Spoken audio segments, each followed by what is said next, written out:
Good morning. Shall I start? Mund të filloj? Sure.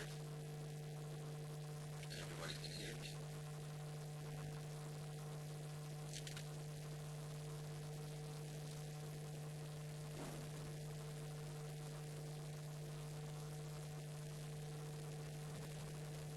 Yes, good morning. Good morning to all of you.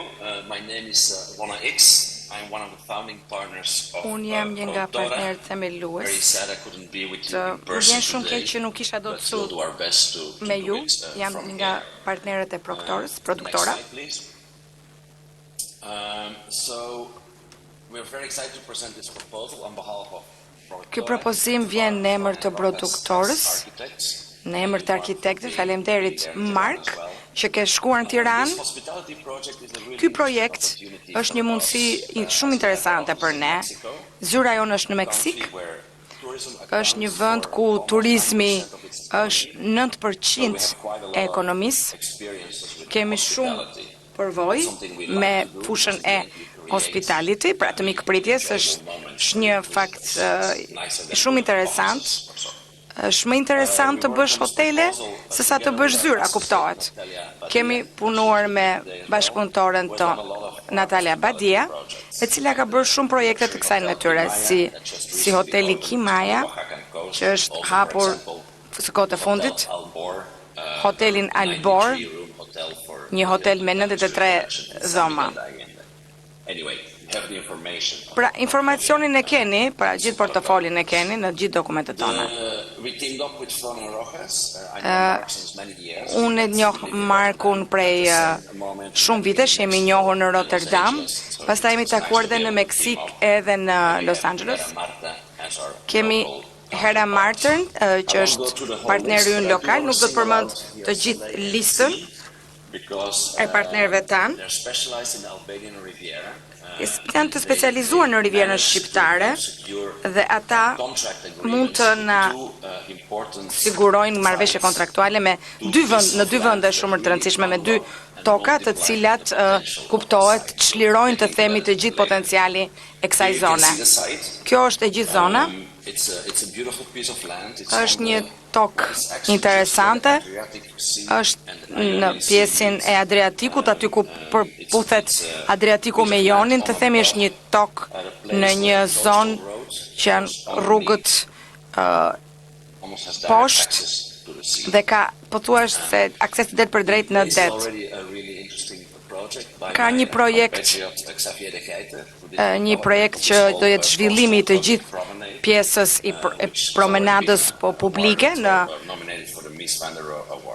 e cila ka qenë pjesë e çmimit Miss Vandero. Është një pjesë ku takohet, të themi në mënyrë figurative, mali me detin. Kuptohet këtu turizmi dhe bujqësia bashkohen, e gjithë kjo zonë ku është ndërtesa ekzistuese që propozohet që të ketë një kompleks luksoz me 50-60 dhoma, që të ketë një fizibilitet ekonomik, ka një densitet të fuqishëm. Ne kemi punuar brenda, si thua, kornizës së ndërtesës ekzistuar. Kjo është një panoramë me përgjithshme projekte, do ta shpjegojmë në slajdet e tjera në mënyrën se si kombinohen ide të ndryshme të gjithë densiteti i cili do të jetë pikërisht brenda gjurmës së ndërtesës ekzistuese, bashkë me një qasje horizontale, pra një lidhje me panoramën e përgjithshme. Ky peizazh, kjo lidhje panoramike, krijon një lidhje me topografinë dhe gjithë këtë peizazh. Është e rëndësishme që të bëjmë dallimin, pra që të jemi të ndryshëm nga llojet e tjera të arkitekturës që janë pjesë e këtij ose e kësaj tipologjie të ndërtimit dhe turizmit në këtë zonë.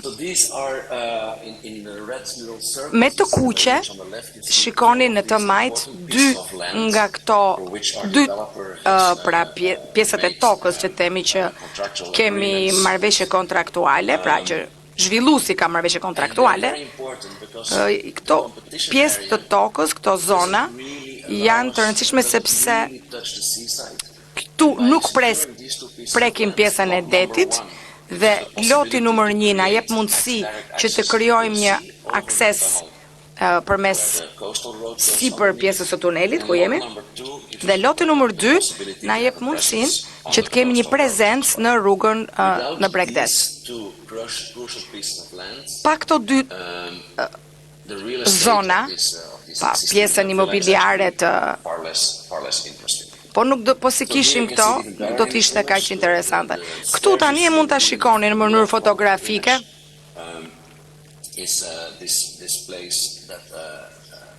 Në mes shikoni pikërisht atë pjesën për të cilën është rënë dakord me investitorin dhe në të djathtë këtu në këtë pjesën në të djathtë ka disa restorante, është loti numër 2. Është një strukturë e thjeshtë tani që shikon nga deti. E kjo strukturë jep projektit ton një adresë tjetër në Bregdet, të themi, në rrugën bregdetare, por krijon gjithashtu dhe një mundësi për një restorant të dytë, të themi, që mund të përdoret jo nga klientët e hotelit, e cila do të krijojë, si thuash, një lloj fizibilitet ekonomik për projektin. Unë ju thash, kjo është një pjesë ku do të jetë një port i vogël, një liman i vogël, dhe do ketë një formacion shkëmbinj, këto shkëmbinj që futen ose zhyten, të themi, në det dhe bëjnë një akses të mundur drejt për drejt në det. Pra, nuk mund të ketë këto lloj zhvillimesh pa këtë lloj aksesi. Këtu rritet mundësia për të pasur më shumë eksplorime, vizita me bojt jeshile, pra të gjelbër, shikoni pikërisht në të djathtë.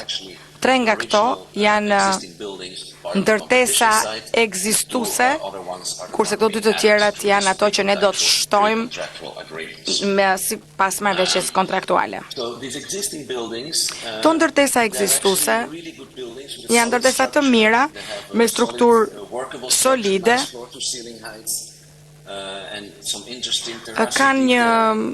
kanë detaje interesante, por përmes përdorimit të këtyre ndërtesave, si një pikë për ta filluar, mund të përpiqemi të ndërtojmë një lloj tjetër arkitekture, e cila e bën këtë kompleks me një imazh, jep këtij kompleksi një imazh komplet të ri. Ajo që ne bëjmë në përgjithësi është që përdorim ato që kemi, materialet që kemi, në mënyrë të drejtë për drejtë, por shtojmë disa element që bëjnë të mundur mbrojtje më të madhe nga dielli dhe krijojnë dhe më shumë vegetacion, mundësi.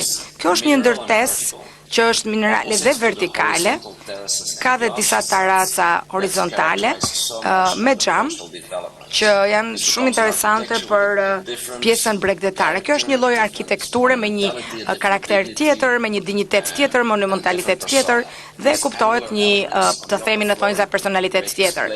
Këto kënde të ndryshme, që kanë ritme të ndryshme arkitektonike, edhe në këtë pjesë shikoni, këtu janë të vendosur pjesa më madhe, vendosura pjesa më të madhe e dhomave. Materiali që do përdoret është guri që gjendet në këtë zonë. Është një zonë shumë interesante dhe e bën këtë zonë të përfshihet si pjesë e mjedisit të ekzistues. Është pjesë e gurit tradicional, këto gur që të kujtojnë qytete apo zona apo fshatra, siç është fjala vjen Dërmiu, apo të kujtojnë ato kalat që janë pikërisht në mal sipër zonës tonë.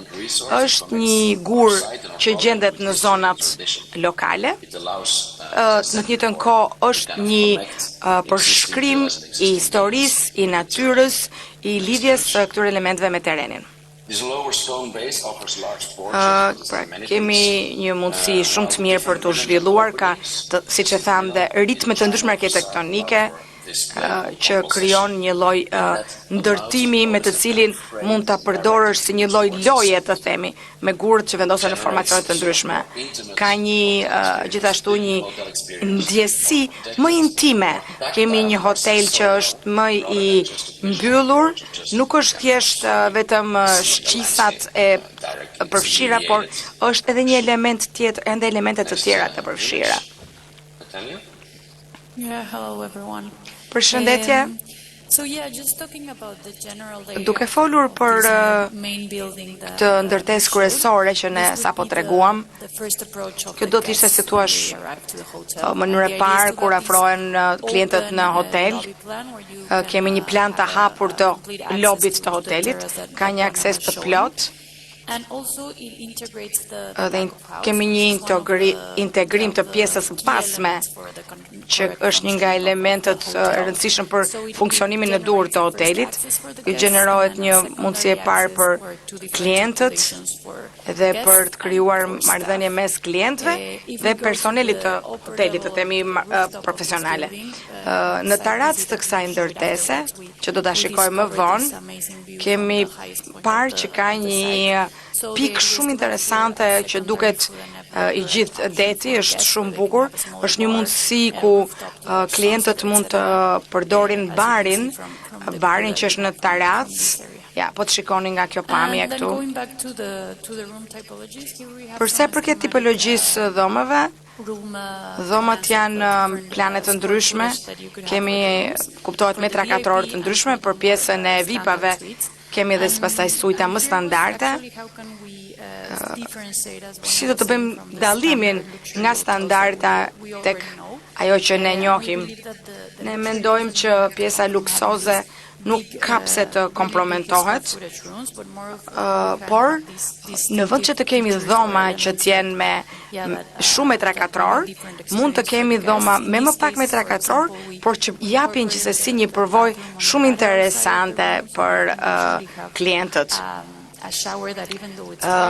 Ndoshta për shembull përdorimi i dusheve, të cilat megjithëse janë pjesë e intimitetit të dhomave, mund të jenë në të njëjtën kohë që të kenë pamje nga deti, të jenë pamje nga që mund të shikojnë, pra pa qenë të hapur për të tjerët, por ndërkaq krijon një element sikur dikush është edhe brenda edhe jashtë dhomës, pra nuk ka një element të brendshëm apo të jashtëm, shkrihet një me natyrën.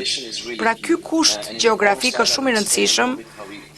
Kemi shpjeguar dhe më përpara mënyrën se si do të integrojmë pjesën e peizazhit në këtë dizenjë, duke përdorur gjithë këto element që janë ekzistues të gjitha hapat që kanë qenë përpara që janë ndërmarrë. Po të shikojmë këtë peizazh përballë detit, është një gjë fantastike, është pikërisht atë që ne duam të përfitojmë. Imazhi që shikoni në të majt, and on the right hand side this reference image showing how these ground retaining walls. Si kjo tokë me gjithë të ullisht dhe këtë çadër do të ndërtohet. Next slide. So there's different territories, different. Pra këto janë territorie të ndryshme, programe të ndryshme. Disa janë toka të cilat janë taraca bujqësore, disa të tjera janë pjesë fermas, disa të tjerat janë ullishte. Është e rëndësishme që t'i lidhim këto në mënyrë që t'jetë një element horizontal për t'i bashkuar të gjithë këto element. Ky program ka pikërisht një synim që ta shikoj këtë peizazh me një program të vetëm, në një përvojë të vetme. Ky këtu është master plani që tregon një pjesë të programit ose një pjesë të, si themi, eksperiencave apo aktiviteteve. Është shumë e rëndësishme që këtu të ketë aktivitete. Nuk është çështja vetëm e arkitekturës, është çështja e të gjithë përvojës që i ofrohet klientëve, përdoruesve, të ketë për shembull vend për restorant, të ketë hapësirë për ata që duan të bëjnë yoga, për të jetë një përzierje midis pjesës bujqësore dhe asaj të turizmit, që të ketë pikërisht ajo përvoja që të ka klientët që duan të kenë nga ferma në tavolinë. një përvojë pra që kërkojmë të gjithë të kemi në për hotele. Kjo është e gjithë pamja, arkitektura që si pas parashikimit ton. Këtu shikoni dhe një tunel që është pjesa ku do të jetë parkimi, ku do të vendosen makinat për të dalë në pjesën e sipërfaqësore të Vlorës. Të gjithë këto mure guri nuk janë vetëm një format gjeometrik, pra me një avantazh të kësaj natyre, por bëjnë të mundur gjithashtu që kjo zonë të ruhet në mënyrë të qëndrueshme, të konsolidohet dheu, mbrohet gjithë zona nga erozioni, nga kryerjet dhe futet edhe më shumë ujë në tokë, duke mbajtur kështu nivelin e Your last 5 minutes, please. Last 5 minutes. That's good, thank you so much. Next image. So here we see this bar with a Kjo view ky është bari, është një bar panoramik që është kuptohet ka përpara detin. Kjo është një moment që unë e quajt si Titaniku, ku del Leonardo DiCaprio dhe është një pozicion që mund t'jesh vetëm ti në atë vend dhe vetëm ti mund ta shikosh pra, në mënyrë figurative. And Natalia, I pass it back to you. Yes, and actually, in this corner of the Në këtë copë, në këtë qoshk, këtu janë të vendosura hapësira, këtu është vendosur hapësira publike. Këtu ftohen të gjithë të ftuarit, klientët pra të shikojnë pjesën, është një pjesë më aktive, ka më shumë fleksibilitet. Numri 5 tregon është pjesa e pejzazhit, panoramës, po këtu mund të përdoret për shembull edhe për restorant, edhe mund të jetë pjesë ku dikush mund të bëjë yoga, pra një platformë për yoga. Pjesa numri 2 është restoranti me një teracë dhe treshi është një nga pjesët që është më e rëndësishme, që ka pjesën e fitnessit dhe spas në pjesën e poshtme dhe pastaj dhomat në nivelet e tjera. Këto janë disa nga pjesa e hapësirës, pjesa e pishinës me një bar të vogël, restoranti i cili ka një teracë, me e gjithë kjo zonë e cila është parashikuar për shërbime wellness edhe spa. E gjitha kjo është në ndërtesën qendrore. Këto të gjitha janë pjesë e asaj që ne kemi shpjeguar, është e gjitha me pamje nga deti, në të njëjtën kohë e bën gjithçka shumë private dhe e bën ndërtesën tepër të dallueshme.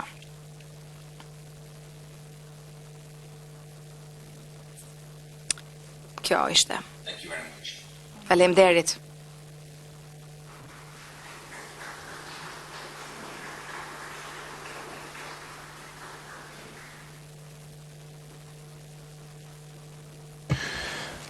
Good afternoon. Thank you for Mirë dita. your presentation. Faleminderit për prezantimin. I have really two questions. The first one, Kam I'm not dy pyetje. exactly clear how you're intervening Nuk the jam existing shumë i buildings. qartë se si do futeni ke ndërtesa ekzistuese. You have this A do adaptive ndërtoni, reuse a do facade that lëvizni, you're do self-imposing on do the përdorni existing structure. fasadën. That's the way you do it, right?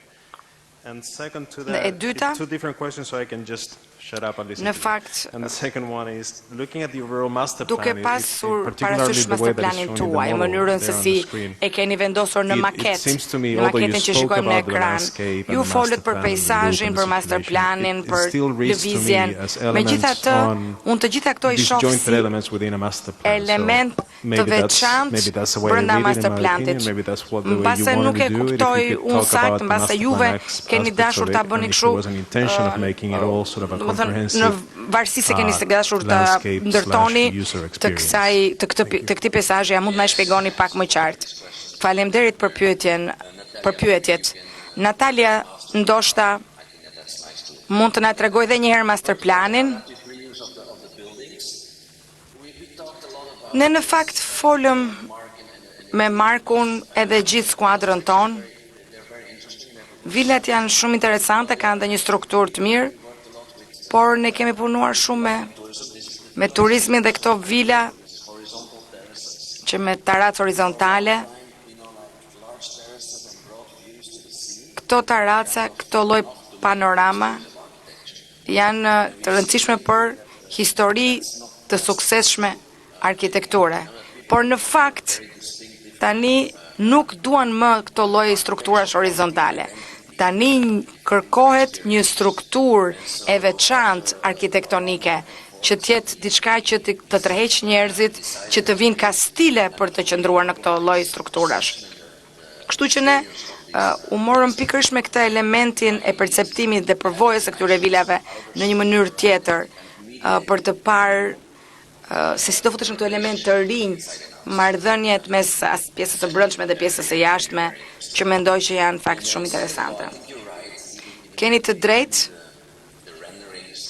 edhe në render, edhe në maket, nuk del edhe aq qartë se sa do të donim ne që të integroheshin këto gjëra. Prandaj po ju tregoj edhe një herë master planit. Është e rëndësishme që në këto projekte ne të kemi më të qarta elementet topografik dhe mënyrën se si ato lidhen me ndërtesën ekzistuese. Mendoj që do të jetë një pjesë shumë e rëndësishme e kësaj zone.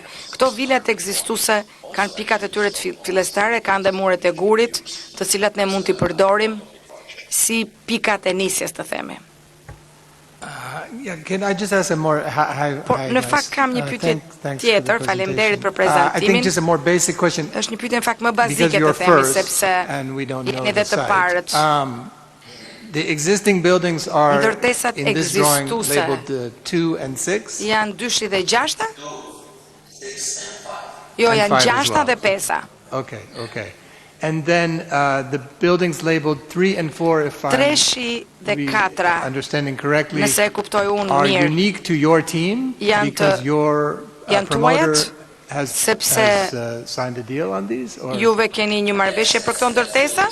Po, është ndërtesa 11 që është në pjesën, është një restorant në rrugë, dhe ndërtesa dhe pika 4, të themi, është një ndërtesë ekzistuese.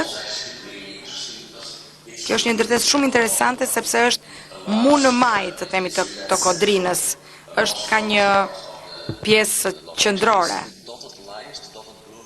Ato vijat me blu të ndërprera që shikoni në maket, janë pikërisht aty ku mbaron terreni. Është në fakt një tokë, të themi, e ndërlikuar. Ka zona ku mund të ndërtosh, ka zona ku nuk ndërtohet, ka një sër komplikimesh nga pikpamja urbaniste. Ne mund të ndërtojmë vetëm brenda gjurmës së ndërtesave ekzistuese, por kuptohet çdo pronar hoteli e di që duhet ketë një hapësirë të caktuar, një numër të caktuar dhomash, në mënyrë që të ketë vlerë ekonomike e ndërtimi.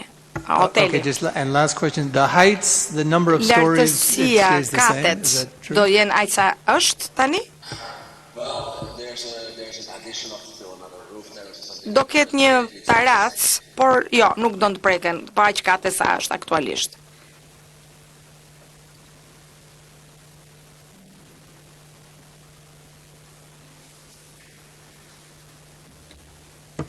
Okay, thank you very much. Thank you for your presentation. Falenderit për prezantimin.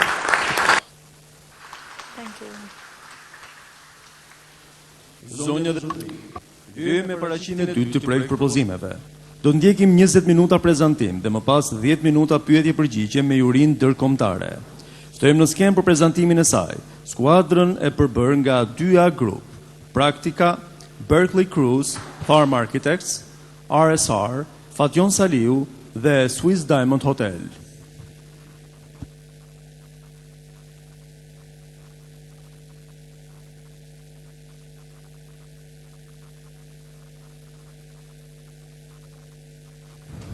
Hola.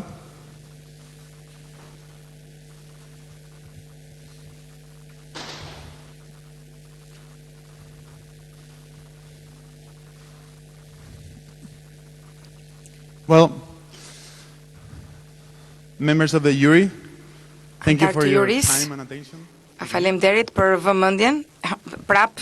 We're here again, my partner, Mr. Monsiera, and Jemi këtu. Members of Praktika. Jemi antar të it wouldn't be fair to continue Praktika. actually acknowledging por në fakt duhet që të vlerësojmë punën e të gjithë arkitektëve nga Lima, nga Peruja, nga Barclay Cruz, nga Tharm Architects dhe nga Spanja, nga Sevilla RCR dhe Fation Saliu dhe grupi 2A dhe operatori nga Zvicra, Swiss Diamond Hotel. Do fillojmë prezantimin ton me këtë pamje kaq të bukur, që në fakt nuk është aq e bukur sa në të vërtetë është vendi. Është një vend që karakterizohet nga dy element, nga deti Adriatik dhe nga një topografi që është shumë interesante, që të bën të mendosh sikur je ulur në një balkon.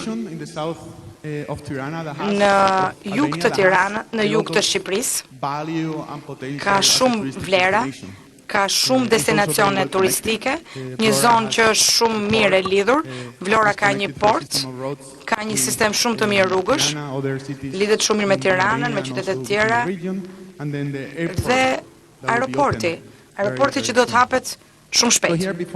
Pra, duke punuar me këtë projekt, kemi një pyetje. Si mund të ndërtojmë një butik hotel në këtë vend unikal, në një vend ku mikpritja është pjesë e pashkëputur e kulturës. Këtë duam të tregojmë. Si fillim të flasim pak për vendin. Ky është vendi. Këto janë ndërtesat ekzistuese me ngjyrë të kuqe dhe kemi punuar brenda asaj që kemi brenda gjurmës së këtyre tre ndërtesave. Kuptohet në këtë zonë kemi disa sfida, ndërtesat nuk janë të lidhura me njëra tjetrën, nuk ka lidhje të qartë me rrugën dhe brenda detit. Është afër, po dhe shumë larg në të njëjtën kohë. Strategjitë kryesore që kemi sjellë, si thua, në tavolinë si në projektet më parashme janë tre. Ruajtja e kujtesës, vlerat e ndërtesës ekzistuese, integrimi i të gjithë skemës në të gjithë të panoramë dhe një mendim se si do të jetë kjo strukturë në të ardhmen. Kur flasim për memorien, për kujtesën, sigurisht që duhet të bëjmë një analizë të kontekstit, të topografisë, e cila ka një vlerë shumë të madhe, dhe të vetë ndërtesave për të kuptuar se cilat janë atributet. Por kuptohet duhet të kthehemi edhe kohës, të thrasim kujtesës. Të gjithë ne kemi të qartë që Shqipëria po kalon, si që flasim tani, ky identitet që po krijohet, lidhet shumë me mjedisin, me arkitekturën, dhe kjo duhet bërë duke marrë në konsiderat dhe duke u bazuar të këto ndërtesa historike, si që ka ndodhur dhe në të kaluarën.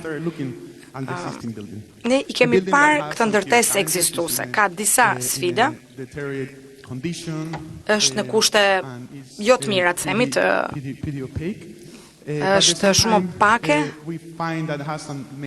po kuptohet ka dhe disa atribute. Kjo ndërtesë është ndërtesë e një kohe të caktuar. Pra i përket një periudhe nga vitet 60 dhe vitet 80, ka një sistem taratësor që krijon të gjithë këtë lidhjen me jashtë, duke krijuar dhe një lidhje me horizontin. Është një sistem ndarjesh horizontale, e cila krijon një lloj kornize për këtë peizazh. So with that in mind, we went from the building that you see to the right. Nga ndërtesa që shikoni në të majtë, kaluam në ndërtesën që shikoni në të djathtë. Eliminuam ato element që nuk janë esencial dhe ruajtëm pjesën horizontale, pra shtresat horizontale, duke i dhënë atyre më shumë rëndësi, duke i dhënë më shumë si thua potencë. Pra nga një ndërtesë që ishte në të kaluarën pikërisht në këtë që shikoni tani, që ka të njëjtat dimensione me atë ekzistuesen, që krijon një marrëdhënie me shkallën njerëzore, që një ndërtim që kërkon të krijojë dhe të bashkojë peizazhin faktik. So the second strategy of our proposal here is to integrate the landscape and the architecture. We were not interested in Nuk do të ishim të interesuar për të parë ndërtesa të objektet, establishing a continuous system për të krijuar një sistem që përfshin të gjithë dhe bashkon territorin dhe natyrën. We were pushed to face that Neve strategy by qenë të detyruar të shikojmë të lloj strategjie këtë që kemi këtu pikërisht në këtë terren në Vlorë. Kemi një zonë fakt që është shumë interesante për shkak të faktit që është pikërisht në pragun, si të them, në pikën kryesore të lidhjes me detin. Është një gjë shumë interesante që në fakt këtë e gjen në të gjithë bregdetin e Mesdheut. Por është shumë interesant si pikë sepse të duhen të merresh me dy ekstreme, nga njëra anë është pjesa e detit dhe nga ana tjetër është pjesa e topografisë që ka të bëjë me malet. Për të përgjigjur pikërisht kësaj tipologjie dhe për t'i dhënë një zgjidhje asaj, pam disa precedent vernakular në të gjithë Mesdheun. Dhe erdhëm në këtë koncept shumë interesant të tarracave natyrore. Tarracat kanë dhënë të mundur në të gjithë botën dhe në të gjithë Mesdheun gjithashtu për të kolonizuar, të themi, zonën në kuptimin figurativ dhe për ta ndërtuar atë, duke marrë në konsiderat gjithë këto element. Ne u përqendruam te kjo zonë duke parë atë si një përmbledhje të objekteve të ndryshme të shpërndarë në të gjithë territorin dhe filluam ta mendojmë si një strategji të unifikuar për të, në thonjza, kolonizuar të gjithë këto element për ta sjellë atë në një gjuhë të përbashkët dhe duke u bazuar te kjo panoramë. Ky sistem tarracor është një sistem që nuk ka një limit të saktë të qartë mes ndërtesës dhe peizazhit.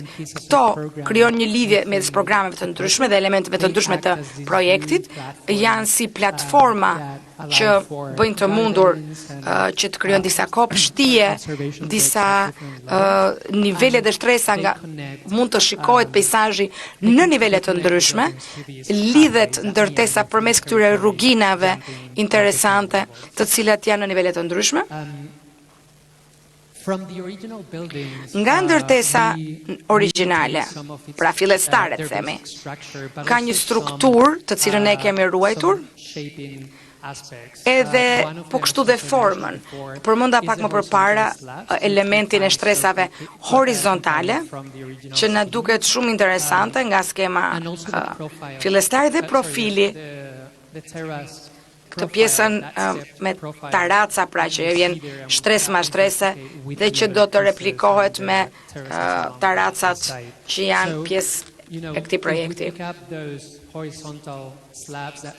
Këto janë të gjitha disa shtresa, ka një ritëm të caktuar dhe një profil caktuar që e shikon nga të gjitha këndet.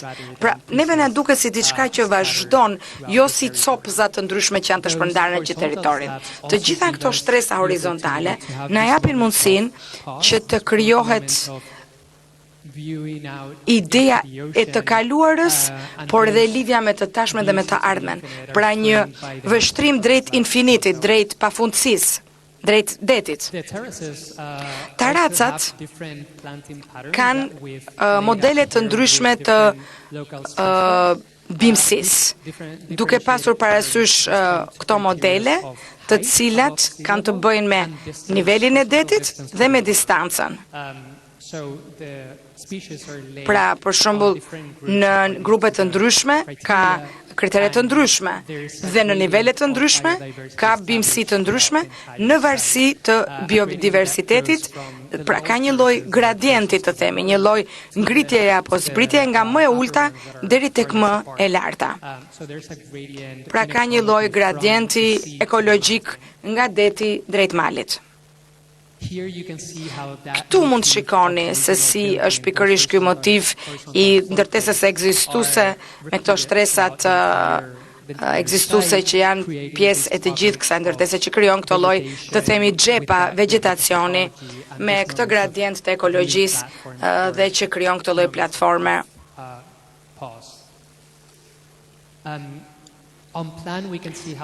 Këtu në këtë plan, në master plan, shikojmë sistemin e taracave, dhe kemi një mur mbajtës të themi që bën një organizim të themi të gjithë zonës, të gjithë perimetrit dhe organizon dhe vetë ndërtesat, gjithë programin, gjithë hapësirën. Kemi 3 gjëra që janë brenda ndërtesave ekzistuese me të kuqe. Ajo më e madhja është në maj, janë të gjitha hapësirat e hotelit.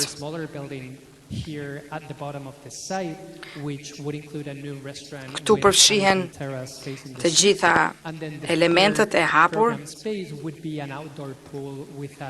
të gjitha këto që kanë po kështu dhe hapësirën për gjimin, për pjesën e fiskulturës, pra dhe të fitnessit.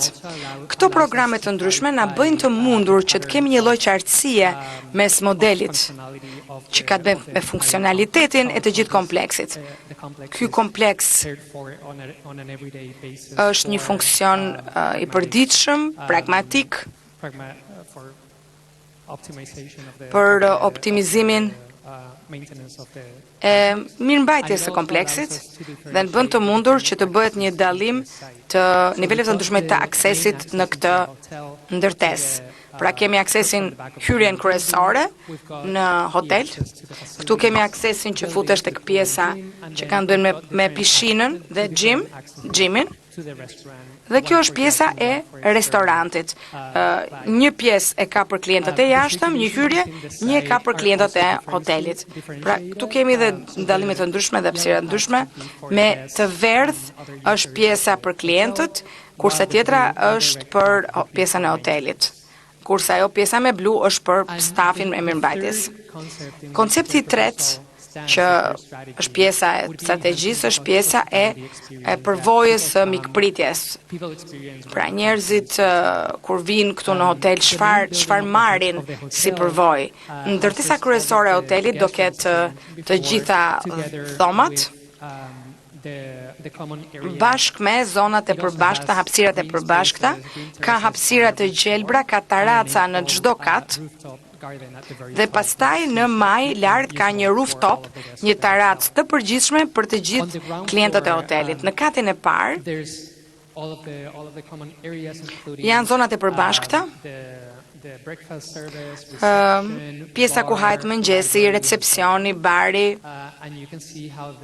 dhe shikoni si bëhet hyrja nga mbrapa, dhe kështu mund të kalosh të gjithë katin derisa futesh në obor, në një si kopsht të vogël, dhe shikoni se si del drejt e në det.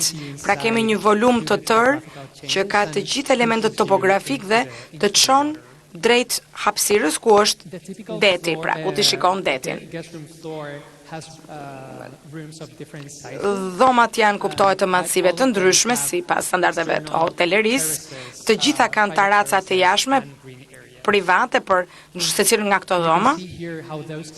Shikoni pra se kanë këto taraca të vogla, gjithandej ka vegjetacion, ka bimësi, është në nivel horizontal dhe kjo nxjerr akoma më shumë në pah të gjithë këtë vlerë, si të thuash, duke e bërë atë pjesë të pandarë të zonës ku është e vendosur. Kjo është planimetria për pjesën e shërbimeve, është në pjesën këtu ku janë restorantet, që është përballë A kind detit. reminder about your time, 5 minutes left. Keni dhe 5 minuta kohë, ju lutem. Ky restorant është i hapur për klientët e hotelit, por dhe për klientët që vinë nga jashtë dhe që duan të hanë një drek apo një darkë në hotel, në restorantin e hotelit. Kjo pjesë tjetër, kjo ndërtesë tjetër ka pjesën e pishinës, po ka dhe gjimin edhe span. Të gjitha këto element kanë për qëllim që të jenë pjesë e gjithë këtij horizonti, edhe është pjesa e më panoramike, të themi. Ky është i gjithë sistemi, është gjithë planimetria, por dhomat. Këtu kemi master suitat, suitat deluxe dhe suitat që quhen grand suite, që kuptohet për klientë që janë VIP, pra klientat VIP. Me aeroportin e ri, ne mendojmë që do të ketë klientë ndërkombëtar të niveleve të rëndësishme. Tirana e ka treguar që ka një potencial shumë të rëndësishëm për turizmin, por dhe për vizitat të pushtetarëve të shteteve të ndryshme. Pra, qëllimi është që të ketë ky ndërtim hapësira dhe mundësi që të ketë këta klientë të kësaj kategorie. Kjo është një nga pamjet e suitave deluxe. Kjo është pamja, është një pamje spektakolare e jashtëzakonshme me vegetacion e cila hyn në ndërlidhje të themi me territorin.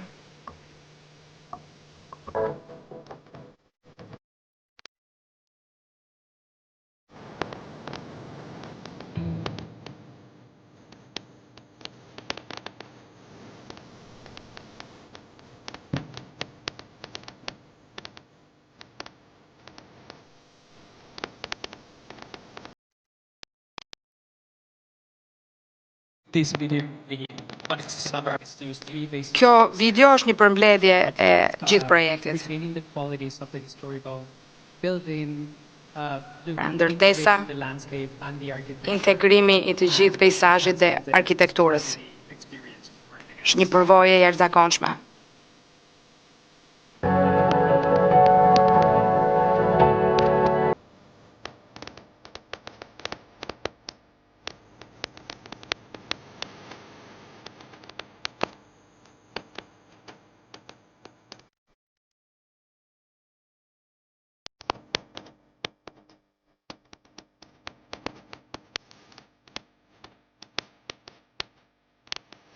Thank you very much.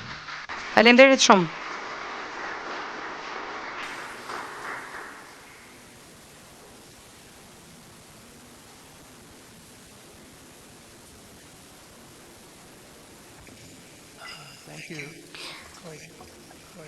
Faleminderit, ishte shumë interesante.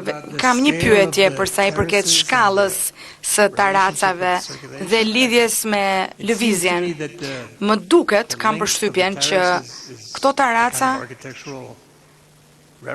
janë më shumë një referencë arkitektonike, por në fakt shembujt që ju përmendët ishin shembujt e një shkalle të peizazhit. Doja të dijam, sepse duket sikur ka dhe një lloj mënyre që edhe qarkullimi bëhet larg këtyre taracave, pra jo përmes tyre. A mund ta shpjegoni pak çfarë vendimi keni marrë për ndërtimin e shkallës dhe marrëdhënies me peizazhin që kanë këto? Pyetja e dytë është, më duket interesante se ju folët për një kontekstin e zhvillimit përtej kësaj ndërtese. Aeroporti kuptohet që do të japë zhvillim Vlorës. Ky kontekst në fakt mund të jetë duke u rritur, jo duke u ulur për sa i përket shkallës. Nuk e di se si do ta ndikojë kjo në kontekstin tuaj. Për sa i përket këtyre kushteve. Faleminderit për pyetjen. Në fakt, për sa i përket pyetjes së pare, është një koment shumë i saktë që keni bërë.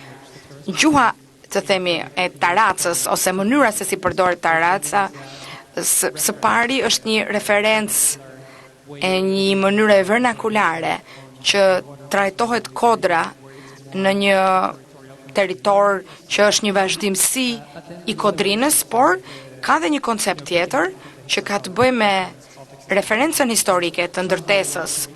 Donim që t'i bënim një përputhje këtyre të dyve, duke krijuar një harmonizim për sa i përket kontrollit të peizazhit, duke ruajtur si thua interesin e shkallës për këtë ndërtim. Mund ta shikoni sistemin terracor se duket, po kuptohet që është e ndryshme nga shkalla arkitektonike që ju përmendën. Dhe kjo na çon pikërisht në strukturën moderniste të këtij ndërtimi.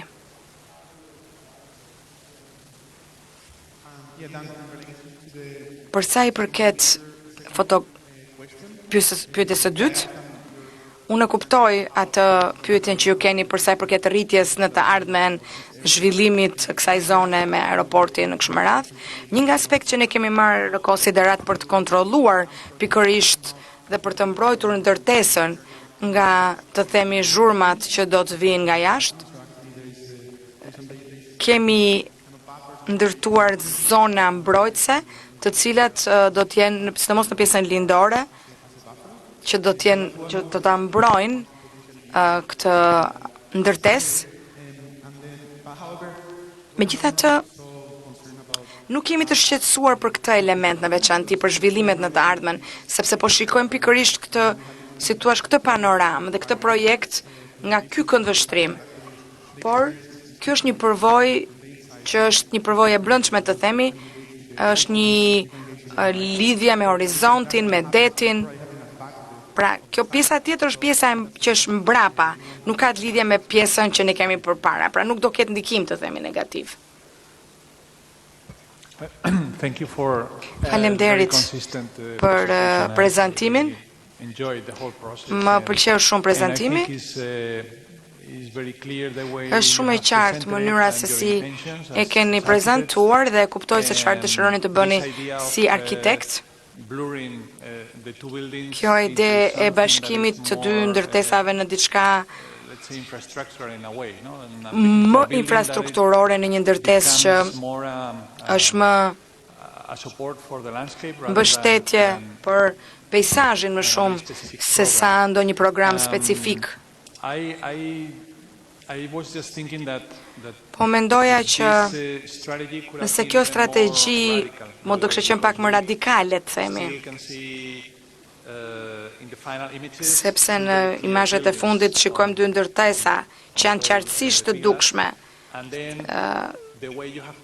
Mënyra se si e prezantoni itinerarin dhe murin rrethues, juve përdorët fjalën kolonizim në thonjza, nuk e di nëse është mënyra e dur për ta paraqitur këtë itinerar mes këtyre dy ndërtesave. Nëse programi për shembull i dy këtyre ndërtesave të kishte qenë i ndar, po themi, dhe për të qenë komplet që të këto dy ndërtesat mos jenë aq të dukshme për t'i dhënë të gjithë vëmendjen peizazhit, pra për t'i zhdukur në thonjza këto ndërtesa dhe për të dukur vetëm peizazhi, për që peizazhi t'i rrethoj.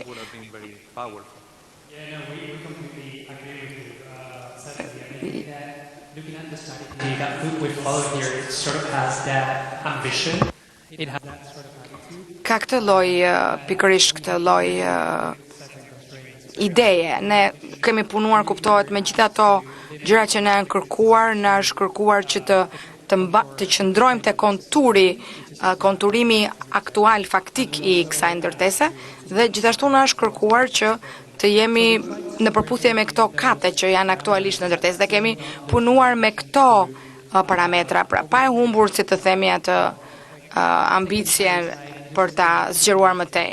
Megjithatë, këto janë gjëra që mund të integrojmë, është pjesë punës arkitektonike që mund të bëjmë në vijim bashkë me peizazhin, me një strategji që, siç e përmendët ju, mund të jetë me më shumë fokus tek infrastruktura. Dhe kjo ka qenë pikërisht pjesë e parametrave të konkursit. Ne, në fakt, nëse mund ta kishim të gjithë tokën, mund ta përdornim, kuptohet, në një strategji tjetër, por me këto kushte që kemi, po punojmë.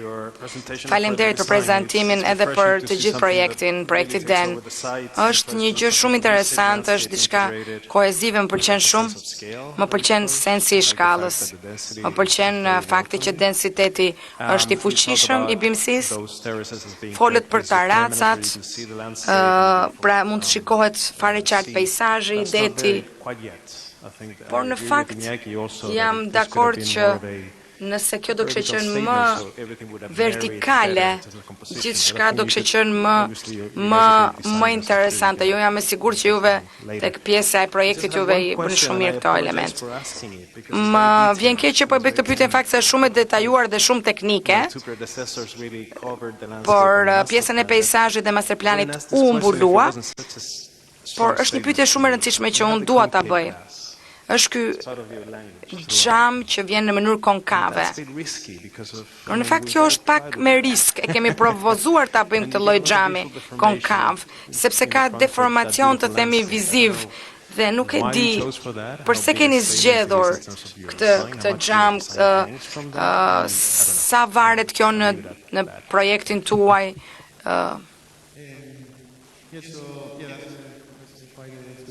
Po, është pyetje specifike në të vërtet. Do përpiqemi t'ju japim përgjigje me aq sa mundemi. Ne menduam që ishte interesante të përfshijmë këtë element gjeometrik si kontrast me gjeometrinë horizontale ekzistuese.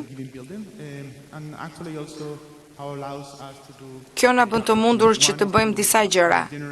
E para të sigurojmë një lloj privatësie mes domave nga dhoma në dhomë, sepse me këtë lloj gjeometrie ne krijojmë një lloj tarace me xhepa të ta quajmë. Është e rëndësishme që të ketë një lloj sistemi të themi reflektimi si kaleidoskop. Në një farë mënyre ne menduam që do të ishte një element tjetër që do t'i shtohej kësaj godine, por që kontribon në të njëjtën kohë në të totalin e skemës. Keni në një shqetësim për sa i përket deformimit të themi të panoramës dhe reflektimit. Unë mendoj që kjo është në fakt një pjesë e planeve, e planimetrisë edhe skicave. Më vonë do ta shikojmë se si do ta shohim këtë pjesën e xhamit. Nuk do ta sjellim me një herë, se nuk do të vi i xhami një copë tërë, por do ta shohim dhe do ta ndajmë, mund të jetë në 3 pjesë të ndryshme, pjesë më të vogla, pra në volume do punojmë në volume më të vogla, që të kemi mundësi të hapim fasadën. Ka dhe një qasje më pragmatike e cila kërkon të krijoj këto lloj taraca me xhepa taracash, që është një sistem interesant, por është e rëndësishme që të shikohet se si do jetë kjo fasadë lineare, si do të dalë në fund të fundit. Dhe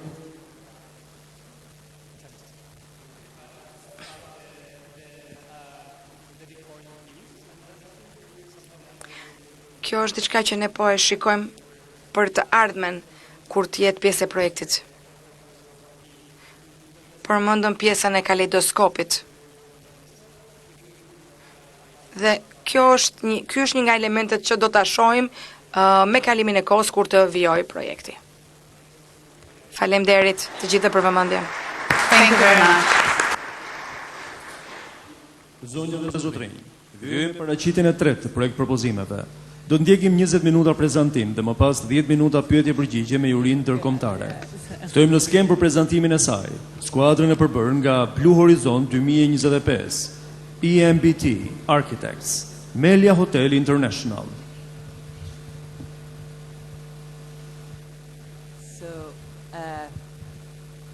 Yes, sorry. Good morning everybody, and we are very happy to be here. Jemi shumë të kënaqur që jemi sot këtu, është një forum fantastik. Nuk është vetëm konkurs, por ne dhe diskutojmë me njëri tjetrin, diskutojmë për arkitekturën. Mendoj që është diçka e jashtëzakonshme, një mundësi shumë e bukur. EMBT, Stefani, Joana dhe artisti i cili Adrian Vescovi nga Franca dhe përfaqësuesit e grupit Melia. Të gjithë jemi këtu bashkë në këtë projekt. Unë do doja të filloja të shikojmë si fillim, si e shohim në këtë projekt, si e shohim historinë.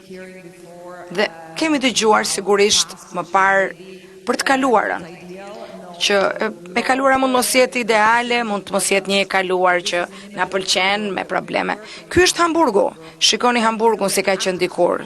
Dhe pikërisht ajo që ju propozoni, dhe ajo që është historia, pra që kërkoni të krijoni dhe njerë nga e para, kjo është një gjë shumë e rëndësishme. Pra, çfarë duam është diçka që nuk ka të bëjë vetëm me arkitektët. Kjo është Maria Magdalena, është një skulptur e Donatellos. Maria Magdalena është në shkretëtir, është martire, është trupi i saj është shkatruar nga dehidratimi, floku është i gjithë mbuluar me balt, por ky është një imazh i jashtëzakonshëm i dëshirës për të eliminuar pasionin, për të hequr nga brenda vështirësit. Pra, ato që ne bëjnë neve njerëzor. Çfarë është kjo?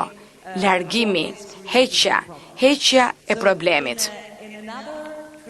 Në një traditë tjetër, këtu jemi në Tibet tani, kjo është statuja e një shenjti të Tibetit.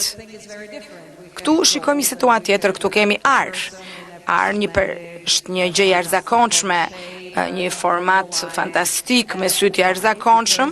Pse? Sepse pikërisht pjesa e asaj që quhet pasioni i njeriut është me një i parë në një këndvështrim tjetër totalisht, është transformimi dhe integrimi. Pra, transformimi është një gjë e jashtëzakonshme. Tregon pikërisht atë që ne ndoshta nuk na pëlqen, e dim që nuk e duam, diçka e vështirë, shumë e vështirë që ta gëlltisim, siç themi në mënyrë figurative, dhe mua më ka për shumë përshtypje transformimi që ka ndodhur në Tiranë i piramidës. Shikoni piramidën, transformimin e kësaj piramide, transformimin e jashtëzakonshëm i një simboli, i cili ka qenë ndoshta shumë i vështirë, me shumë ndjesi, dhe është kthyer komplet në diçka tjetër, në një pikërisht ndryshim të mentalitetit, jo duke e fshirë të kaluarën, duke e mbajtur atë. Shikoni këtu, kemi të njëjtën ndjesi. Futesh në këtë vilë, në një vilë rezidenciale që më përpara ka qenë vila e një ish kryeministri. Shikoni çfarë pamje fantastike, çfarë hapësire fantastike. Por Stalini të pret, sa po hyn, është me një makinë e cila ndoshta është përdorur dikur, dhe ke dhe Leninin i cili qëndron poshtë një peme. Pra, kjo është diçka e ndryshme, diçka që është në fakt edhe me nota dhe doza humori. Ajo që ka rëndësi është qëndrimi. Çfarë qëndrimi mbajmë ne ndaj diçkaje? Kur erdhëm në këtë hapësirë, ku kishin qenë dikur rezidencat qeveritare,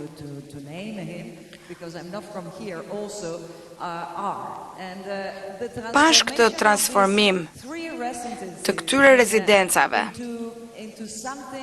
në diçka që është komplet e ndryshme fare nga ajo që ka qenë, pra një vend që ka një hotel, që do të ketë pra një hotel ku do të vinë persona VIP, ku njerëzit do të ndjehen shumë mirë, është një gjë që ka të bëjë me mënyrën se si e merr në konsiderat gjithë të histori dhe se si doni ta transformoni atë. Pra, shkuam aty, e pam këtë vend, pam ato ndërtesat. Po, këto ndërtesa kuptohet viteve 60, që nuk janë edhe aq të rehatshme, por gjithçka është aty, mobiljet, perdet, edhe zonjat që kanë shërbyer dikur. Këto dy zonjat që shikonin fotografi vazhdojnë aty, punojnë janë alamet zonjash, janë gratë shumë të lezetshme, kujdesen për çdo gjë, për çdo element të kësaj ndërtese, që do të thotë që e kaluara nuk që nga dhe ka që e kaluar, e kaluara që nga e tashme. Kjo është një gjë shumë e rëndësishme për të pasur dhe një qëndrim të duhur për transformimin dhe çfarë do pranojmë dhe çfarë nuk do pranojmë. Pra, ose çfarë do lëvizim të themi. Për shembull, pjesa e pllakave, shtresa e pllakave, që mendojmë që kjo është diçka shumë interesante, shumë e bukur, speciale. Menduam që një pjesë e tekstilit, një pjesë e këtyre që mund të riinterpretohen, një pjesë e qilimeve mund të shikohen pra me një lloj formati të tjetër të ri, pra kemi një imagjinat që kjo ndërtesë të qëndroj, po diçka i ndodh, diçka ndryshon për të lëvizur gjeometrin dhe për shembull mund të punojnë me sixhadet, me qilimet. Kjo na bëri të mendojmë që është e mundur që ta mbajmë këtë ndërtesë rezidencë qeveritare, duke i dhënë asaj duke i bërë një transformim, një ndryshim. Kjo është një gjë që ka ndodhur në projekte të tjera që ne kemi pasur, një projekt, për shembull, në një vilë që ne e kishim dikur dhe që shiko si e kemi ndërtuar nga para, pra kemi një thyrje të themi të gjeometrisë të mureve ekzistus, pra se nuk ka mënyrë tjetër për të i sjell ato, për të ndryshuar dhe filluam të krijojmë një model të themi ose një maketë të vogël, një maketet që ju keni o këtu mbi tavolinë o poshtë në hyrje për të kuptuar se si ta bëjmë këtë lloj kalimi të themi, këtë lloj transformimi. Unë mendova për një artist që ne e dinim, e njihnim, i cili ka punuar me tekstilin. Tani po ju prezantoj Adrian Vescovi, i cili është artisti. Faleminderit të gjithëve që më prezantuan dhe që më bën pjesë të këtij projekti për të vendosur një element poetik në këtë projekt. Unë merrem me ngjyrat, me gjeometrin, midis pjesës abstrakte dhe arkitekturës, por në të njëjtën kohë dhe i bëj thirrje kujtesës.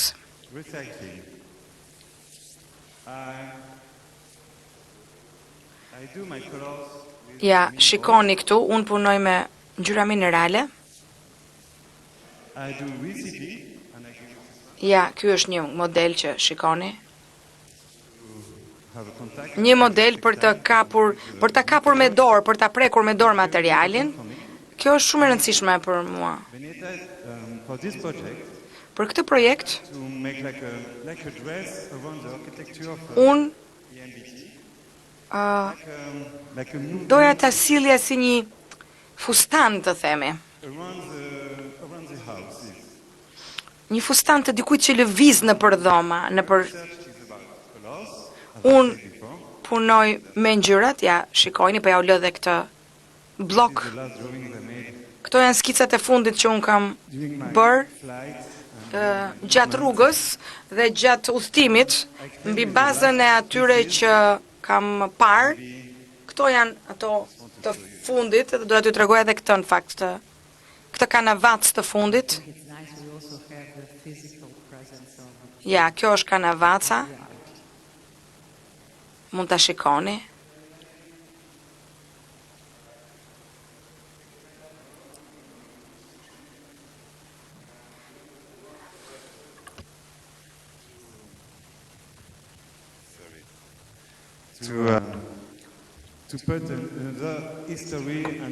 Pra kjo është pjesë e rëndësishme e historisë, që është pjesë e rëndësishme e projektit. Pra materiale, tekstilet.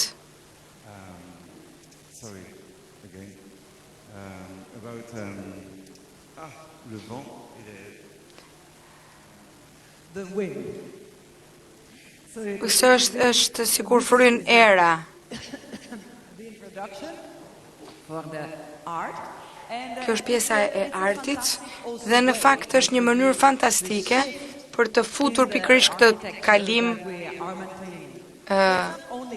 Pra nuk është diçka që është vetëm fizike, pra diçka arkitektonike, dritare, që lëvizin, por edhe një pjesë e artit dhe një mundësi jashtëzakonshme për të punuar me ngjyra dhe me futjen e këtij elementi të tekstilit në një arkitekturë ekzistuese.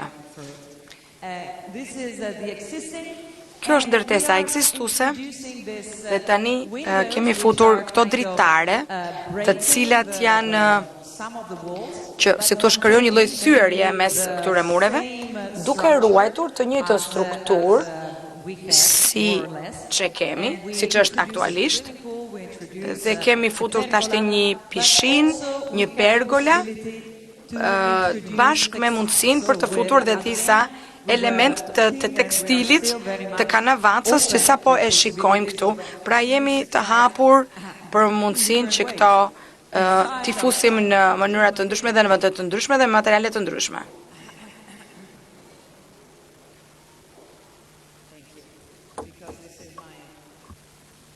Weak point.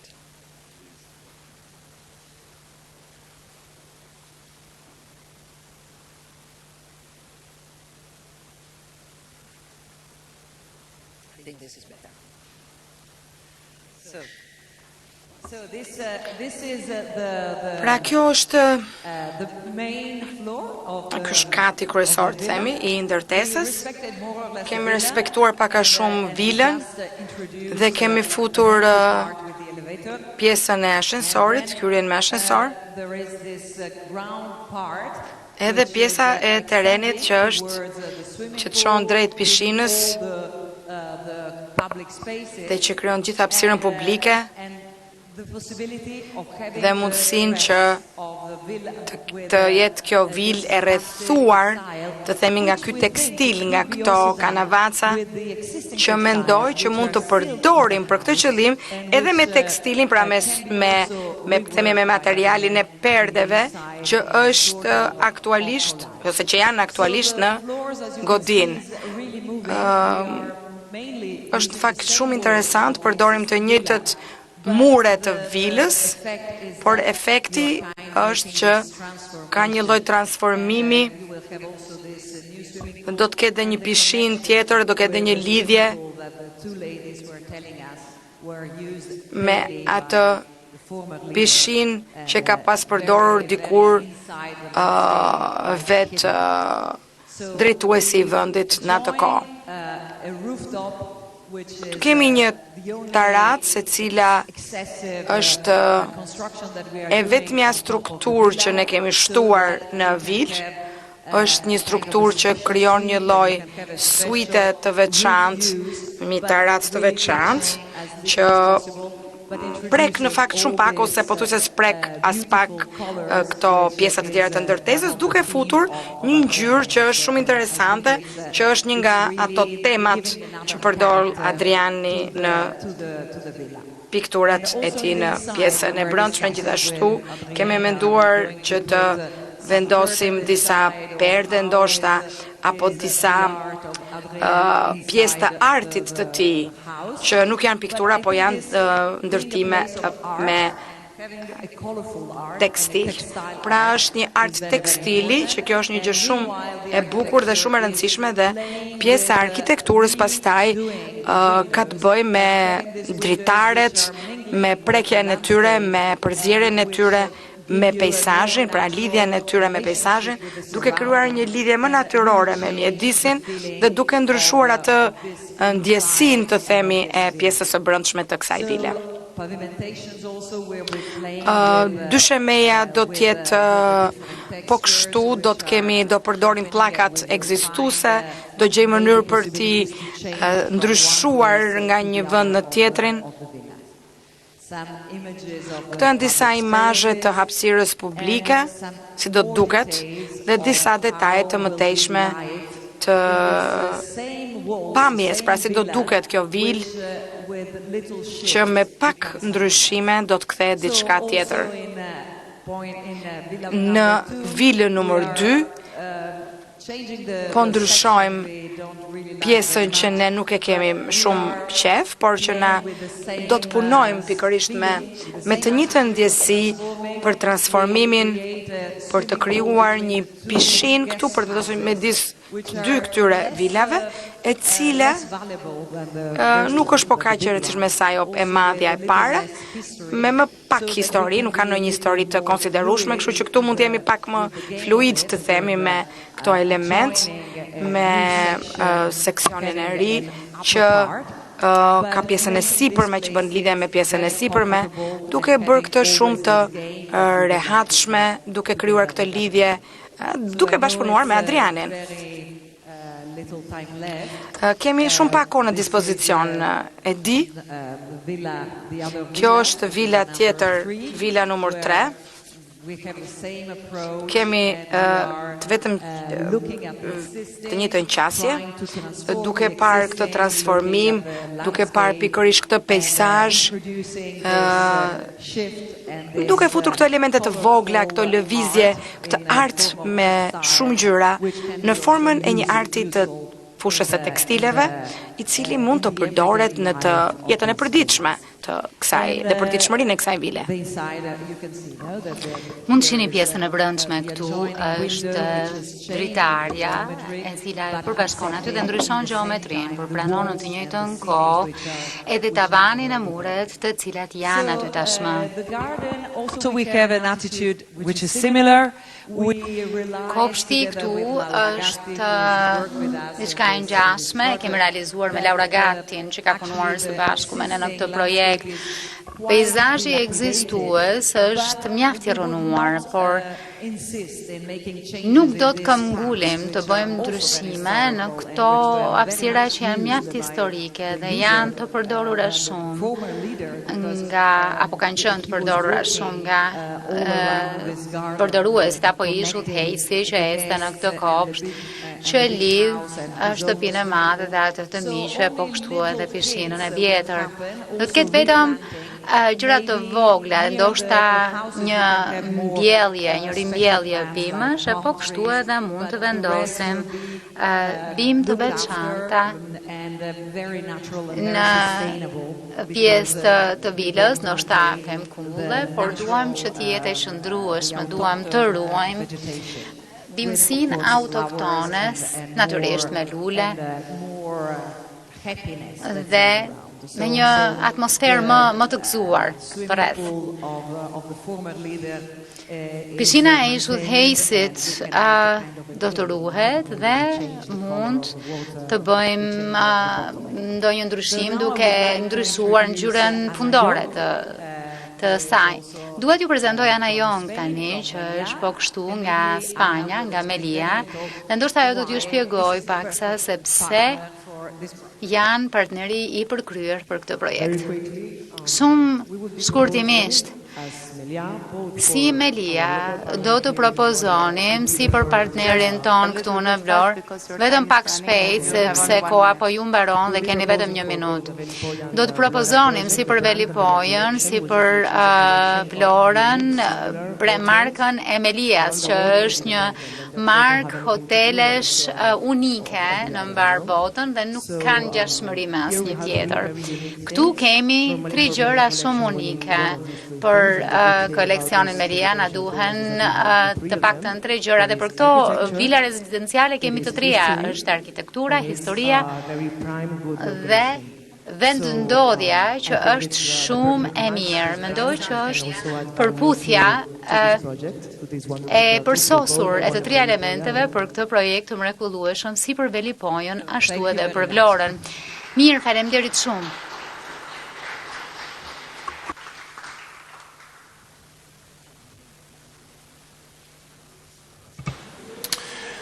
Hi, good afternoon.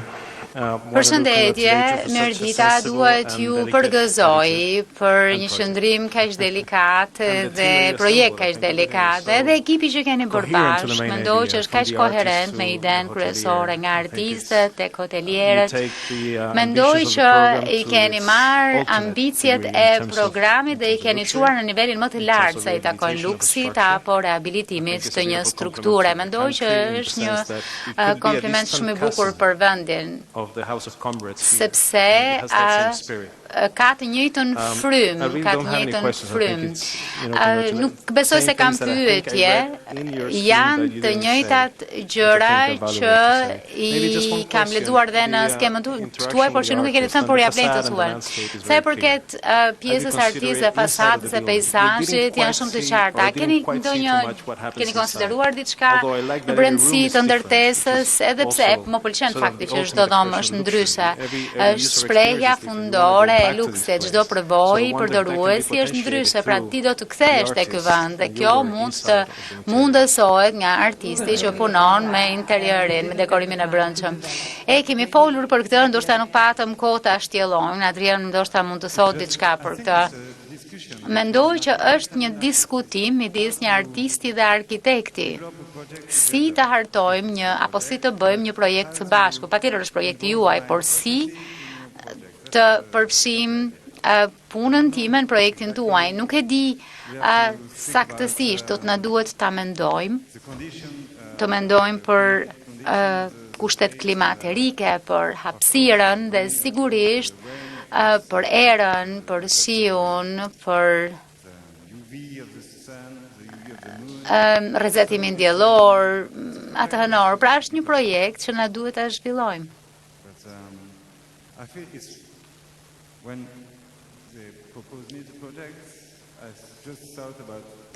Kur u propozua ky projekt, menduam për pjesën arkitekturore, po mendoj që mund të jetë fantastike një gjë e tillë. Dhe natyrisht që unë do të zemrën në përpjekje për të shprehur në mënyrë poetike, madje edhe politike. Faleminderit. Vazhdoj të mendoj që do të jetë fantastike nëse do të përdornin brenda disa prej perdeve që ekzistojnë, megjithatë ju besoj ju. We are used to, as architects, si arkitekt jemi mësuar të konsumojmë arkitekturën përmes pamjeve, medias sociale, që në një farë mënyre na çudisin, por kanë atë formalitetin dhe ikonicitetin arkitekturës. Pra, ndërkohë na pëlqen inovacioni me eksperimentimin. Konkurset shpesh i shohin pjesëmarrësit që të ndjekin këtë lloj rruge, sepse është një proces përmes të cilit duhet të jesh më i mirë se të tjerët. Dhe juria duhet të tërhiqet apo të përqafojë një prej ideve. Prezantimi juaj nuk ishte prezantim formal apo i këtyre kushteve ikon, por duket sikur keni marrë kujtesën dhe keni përdorur si strategji. Diçka që shpesh e harrojmë. Ky është një instrument shumë i fuqishëm, sidomos për këtë program specifik ku njerëzit që do gjejnë hapësirat reja, do të njohin edhe historinë, do të marrin vesh se çfarë ka ndodhur aty në të shkruarën, pa hequr dorë nga strategjitë arkitekturore, formale, materiale, por qoftë edhe strategjitë artistike të arkitekturës. Shëntel, doja t'ju falenderoja për prezantimin e shkëlqyer. S'kam pyetje, faleminderit shumë. Dua të bëj një pyetje sa për argëtim. I think I imagine the kind of day-to-day use, but I would përfityrova përdorimin e përditshëm, po do të ishte me interes të dëgjoje prej jush se si e imagjinoni marrëdhënien midis tri ndërtesave dhe hapësirës publike, si do të qarkullojnë njerëzit në këtë vend ditë pas dite. Vendi ka për masa të vogla, nuk është kaq i madh, dhe kemi menduar që është shumë e rëndësishme të kemi atë lloj hapësire që lejon një përdorim më individual, sidomos te këto njësitë e vogla që nuk do të kenë një pushim publike, po themi apo një hapësirë publike. Përdorimi i kopshtit është i nevojshëm sepse kopshti është pjesë e sistemit mikpritës apo hotelier. Pra të gjitha hapësirat publike do të jenë këtu, por do të jenë tek kopshti.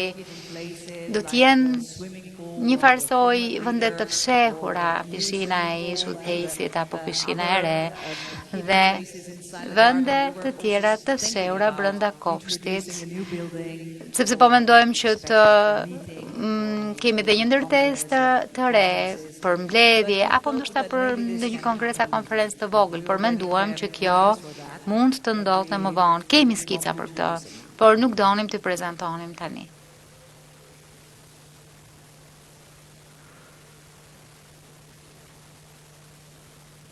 We thank you then. Atëherë ju falenderojmë.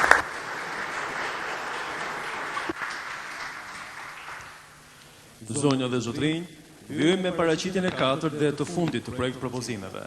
Do të ndjekim 20 minuta prezantim dhe më pas 10 minuta pyetje përgjigje me jurinë ndërkombëtare. Ftojmë në skemë për prezantimin e saj skuadrën e përbërë nga Edi Lal, Zdrava, Studio Apka, Studio Presht, Studio V10, Jeshile, Ledja Kostandini, Lindita Pelivani, Alcifer Goloshi, Holzbau Maja, Melia Hotels and Resorts.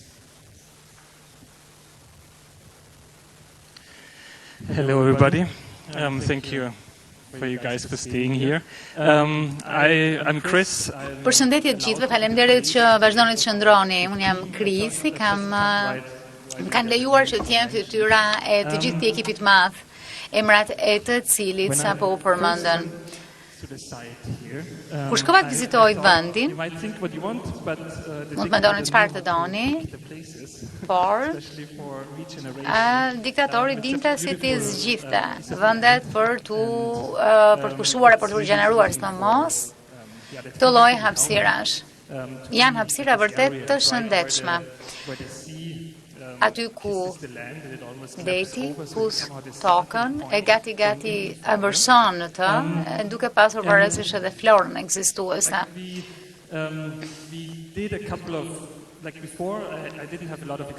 Më parë nuk kam pasur shumë përvojë në projektet hoteliere, para se të janë në Shqipëri, kemi bërë 1-2 prej tyre, po në fakt është e njëjta histori për të bindur klientin të bëjë diçka. Zakonisht klienti vjen dhe thotë jo na duhet më e madhe, na duhet 120 dhoma që të bëhet efikase, të ketë një markë ndërkombëtare, pra e njohim pak a shumë këtë lloj historish. Ndërkohë që më vjen mirë që ky është një konkurs dhe jo një porosie drejt për drejt, sepse të përfytyrosh diçka që është e re. Një lloj forme e re turizmi, hoteleria në Shqipëri është diçka e mirë për një konkurs. Kur nisëm projektin i bëm vetes 3 pyetje, pse duhet vinë njerëzit këtu? Cila është ajo gjë unike që do t'i ftoj njerëzit, siç Mirela e tha në mëngjes, që tërheq udhëtarin elitar, pse duhet vinë njerëzit këtu? Cila është ajo përvojë unike që njerëzit e shohin dhe thonë, do të shkojmë në Shqipëri që të shohim të lloj mikpritjeje të re. Por çfarë i mungon Shqipërisë për momentin? Ku ka një hapësirë që ne të jemi vërtet unik, të ofrojmë një përvojë vërtet unike. Pyetja e tretë është si do të bëhet e gjitha kjo, pra cili do të jetë plani i biznesit që e mbështet këtë. I kemi për atë 3 përbërësit për prezantimin ton sot. Si do ta bëjmë një gjë të tillë të mundur e si do t'i marrim këto pika që përgjithsisht janë pika debati me klientin për t'i kthyer në pika të forta, sepse në këtë konkurs mund të gjejmë, përpiqemi të gjejmë diçka të re për Shqipërinë. Përbërësi i parë, e vogël, një gjurmë e vogël ndërtimi, një ndërtesë e vogël, një numër i vogël, ndër dhomash, pra më pak rrëmuj, ky është thelbi, kjo është zemra e projektit. Kemi disa referenca, kjo është një pemë, një shtëpi në pemë që ne kemi bërë, dhe është në fakt si një pikë hoteliere, ka 4 të tilla, janë shumë ekskluzive, janë shumë të shtrenjta. Ky është një projekt në Bali. Dhe në fakt ka vetëm një tryezë komunitare, është hotel shumë i shtrenjtë, ka 7 veta që ulen aty dhe nuk mund të porosisësh atë që do, kështu që është vërtet një përvojë në bashkësi. Ky është një hotel në Tirolin e Jugut, ku zgjodh një gjurmë shumë e vogël ndërtimi, por që pati një lartësi të madhe për të parë të gjithë vendin. Pra mund të thjellim të lloj përvoje duke parë vendin. Në fakt unë jam shumë sentimental për këto ndërtesa, janë me myk, janë me lagështir dhe kërkon shumë punë që ti restaurosh. Por kjo është në kushte mjaft të mira për ta ruajtur si ndërtesë ekzistuese, është diçka vërtet me interes për të luajtur. Hoteli është në Bregdet dhe këtu funksionon, ose më mirë, kjo është ajo pjesa e turizmit e turistëve. Ideja është që duhet ndërtuar, ose më mirë duam të ndërtojmë 2 struktura me gjurmë të vogël ndërtimi. Ka hapësirë është shumë unike, ka mjaft hapësirë për rreth. Të gjitha ndërtesat që e rrethojnë janë 8 deri në 10 kate. Këtu kemi mundësinë për të pasur një hapësirë në një farë mënyre monumentale, shënjuese, që të ketë lartësi më të madhe, por një gjurmë të vogël ndërtimi, për të mos e tërhequr vëmendjen nga pas, por të shoh për nga perëndimi dhe të jetë një lloj siluete që vën në kuadër këtë lloj pamje.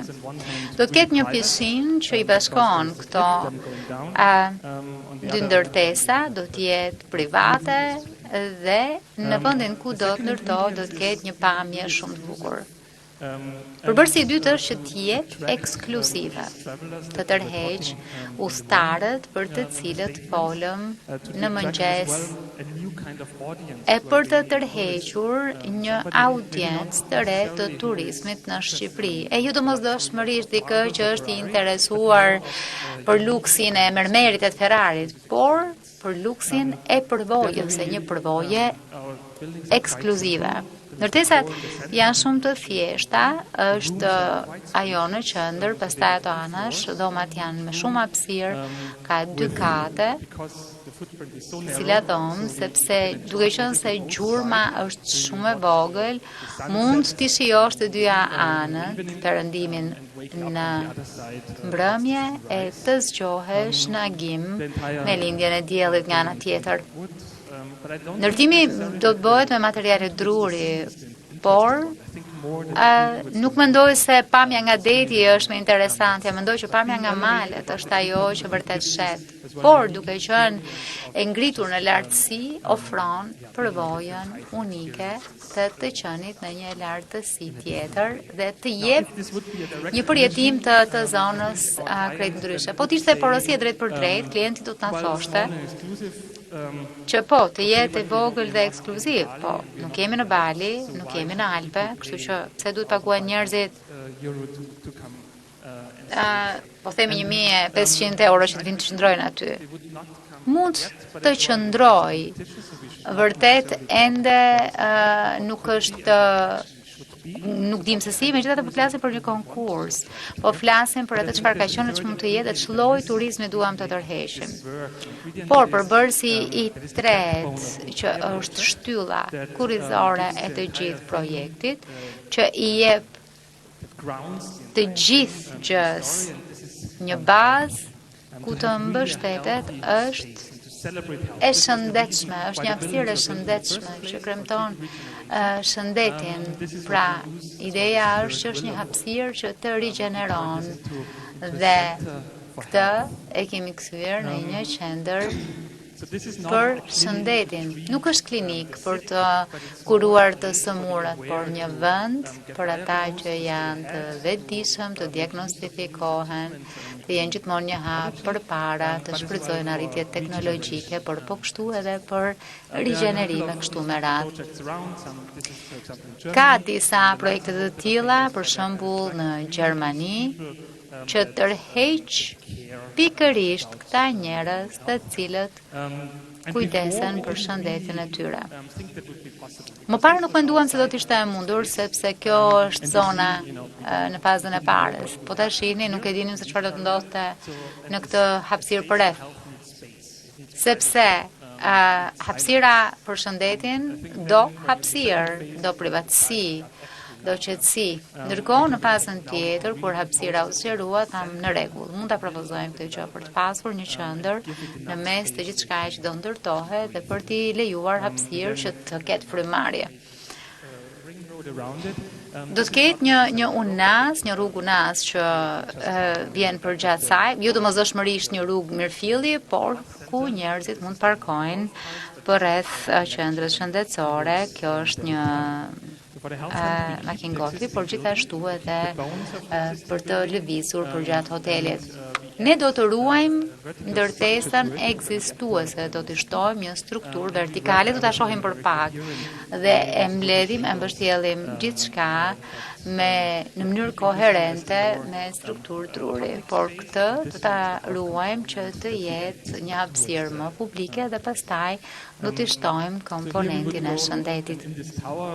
Në këtë strukturë kulla në qendrën e shëndetësore apo për shëndetin do të ketë pjesën e poshtme ku ndodh gjithçka, diagnostikimi, skanet, analizat e skanimet e ndryshme të trupit, analizat e gjakut. Pastaj do të kemi në një pjesë tjetër seansat e jogës, terapitë e ndryshme, terapitë e gjumit, ndërkohë që pjesa sipër do të jetë për klasat e artit, meditimin e kështu me radhë. Do të ketë një lloj qarkullimi të ri, vertikal, që kombinon të ren me të vjetrën. Dhe këtu pastaj kemi edhe regjistrimin të sporteli për në hotel, pastaj është kjo si tip makingolfi që lejon lëvizje në struktura të ndryshme. Mund të ketë partneritete me marka si Patagonia, që mund t'i marrin njerëzit që të bëjnë hiking e kështu me radhë, pra mund të ushtohet këtyre komponenteve. Ideja është që mund të bësh gjëra shumë të ndryshme në këtë hapësirë shëndetësore, nga kontrollet në skaner trupore e mëtej.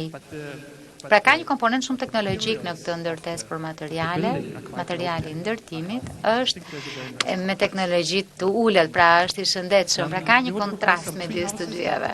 Kemi propozuar disa shtëpi në pemë të cilat e rrethojmë. Këto janë të trupëzuara në natyrë.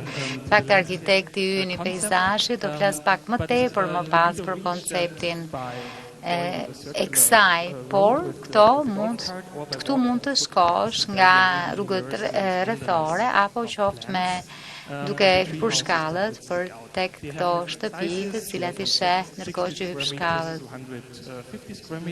Janë 60 me 50 ndoshta metër katror, janë shtëpi mjaft në hapësirë. Në fakt nuk janë të konceptuara për ata që lëvizin për një fundjavë, por për ata që rrinë më gjatë, për kujdes më të gjatë, për rigjenerim më të gjatë, për rikuperim më të gjatë shëndetësor. Po të kishte qenë edhe një herë porosia drejt për drejt nga klienti, me gjatë do të na thonin mirë, po ky investim fillestar do të ishte shumë i madh. Çdo gjë do të ishte dru. Investimi është i madh, po kthimi i investimit është mjaft i ngadalë.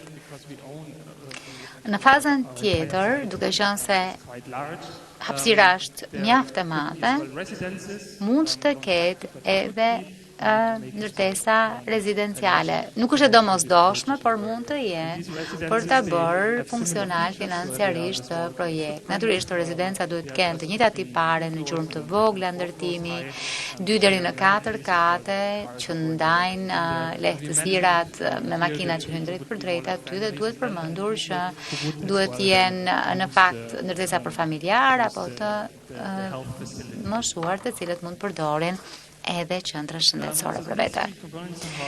Këta janë pra 3 komponentët që donim të na funksiononin në këtë projekt. Këta janë përbërësit tanë dhe janë të kombinuar me një element, me disa elemente. Çdo gjë përbëhet nga druri. E di që Shqipëria nuk është një vend, po themi, ndërtimit me dru. Megjithatë me projektin ton, po përpiqemi të sjellim sa më shumë drurin.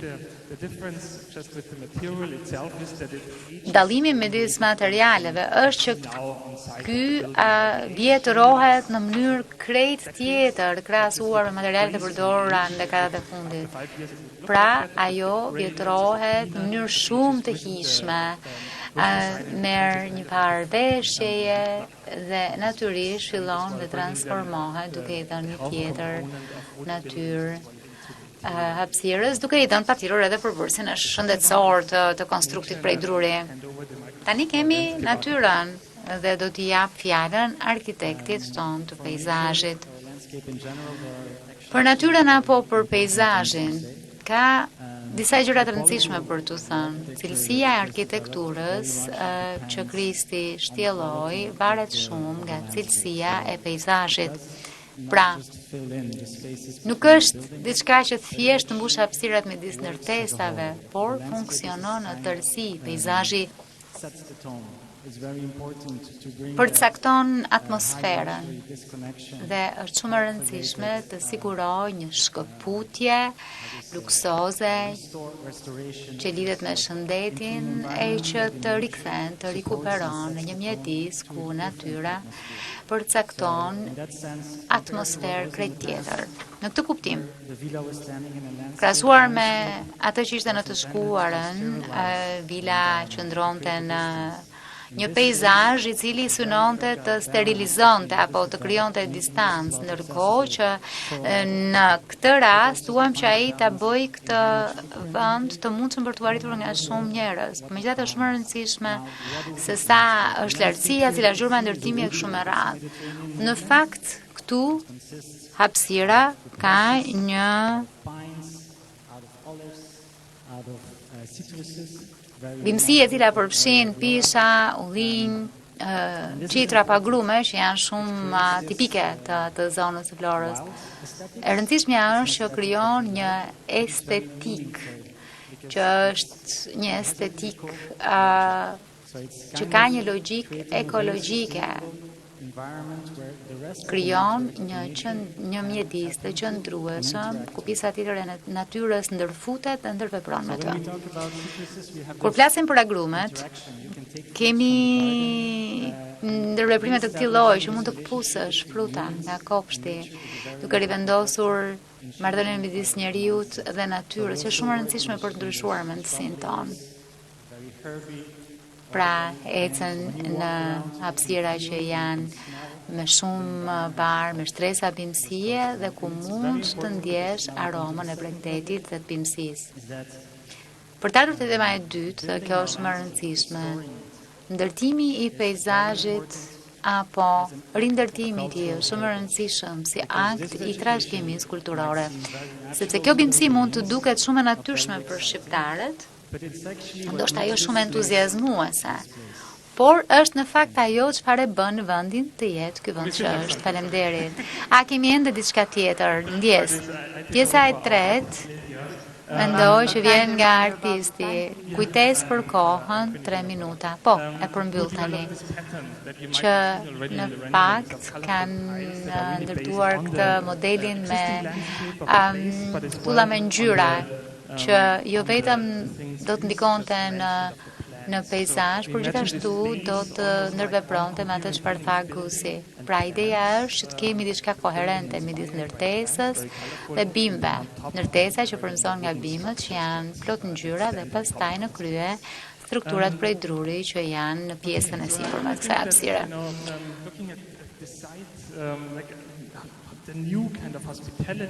Po të shohësh vendin, ky lloj i ri turizmi që synojmë prej këtij projekti mund të jetë më shumë se sa një turizëm që kërkon komoditet apo të shkuar, por gjithashtu edhe të përqendruar në kujdes ku tradita shqiptare është shumë e fortë. Mendoj se ky është vendi i përkryer për ta bërë këtë. Faleminderit shumë.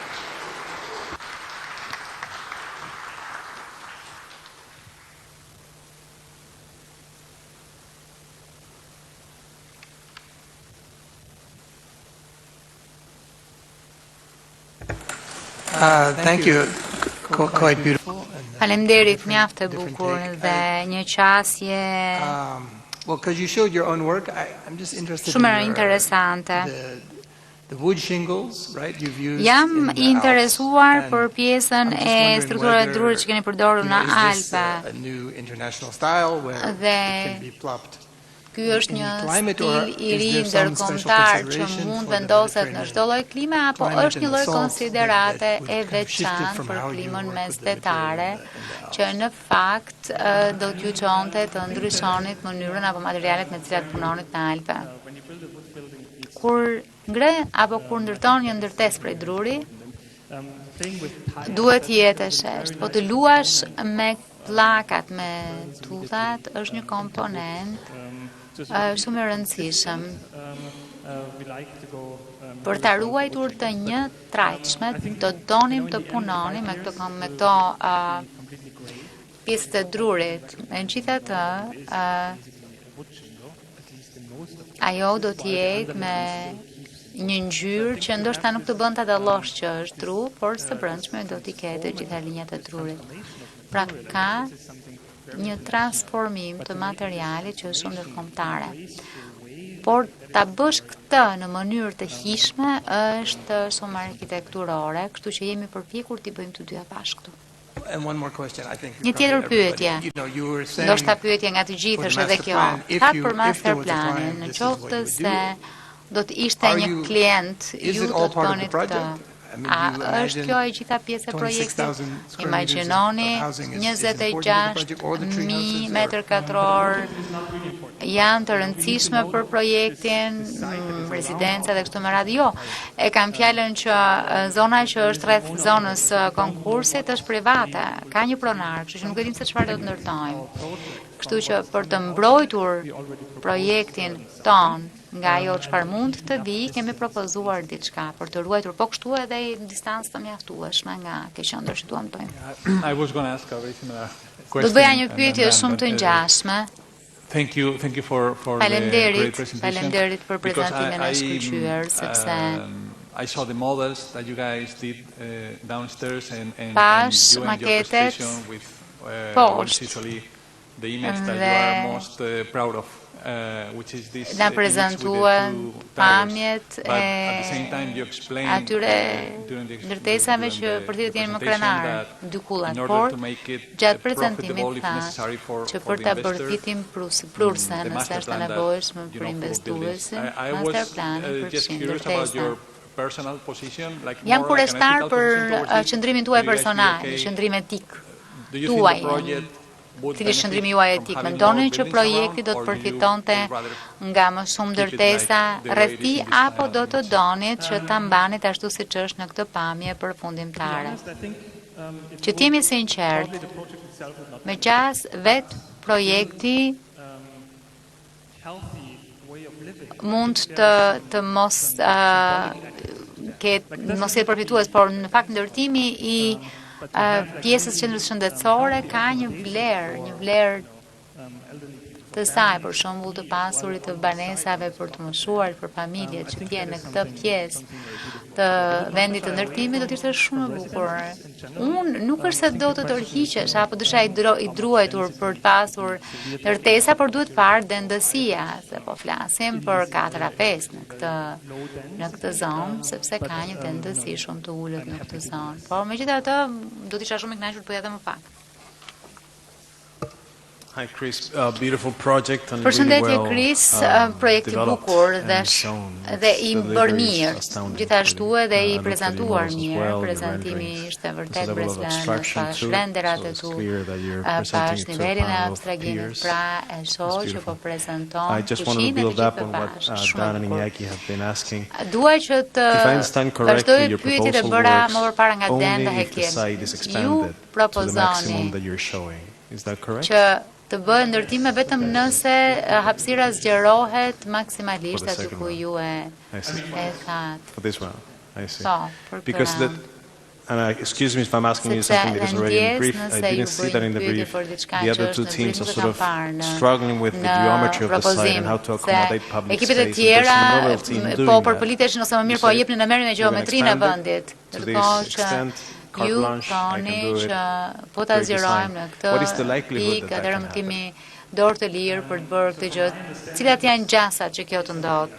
For us, we got this news then 2 weeks ago. I think maybe the organizers think. Atëherë, organizatorët e konkursit ndoshta do të mendojnë diçka më tej për këtë, por kjo është hapësira në cilën ne po punojmë dhe për ta mbrojtur kemi sqaruar apo është sqaruar kjo pjesë qendrore. Okay, thank you for your presentation. Mirë, faleminderit për prezantimin. This is the last of 7 presentations. Ky është prezantimi I fundit We thank you all for being here nga present. 5 ekipe, faleminderit që ishit të pranishëm, faleminderit edhe antarëve të juris, do të takohemi këtu në orën 5, jo 6, në 5 për të shpallur fituesin. Zonja dhe zotrinj, këtu përfundon prezantimi I 7 projekt propozimeve konkurruese, 3 për vilën Velipoj dhe 4 për vilën Vlorë. Ju falenderojmë për pjesëmarrjen dhe vëmendjen tuaj dhe ju ftojmë të ritakohemi në orën 17 për të shpallur fituesit së bashku. Ritheksojmë në orën 17.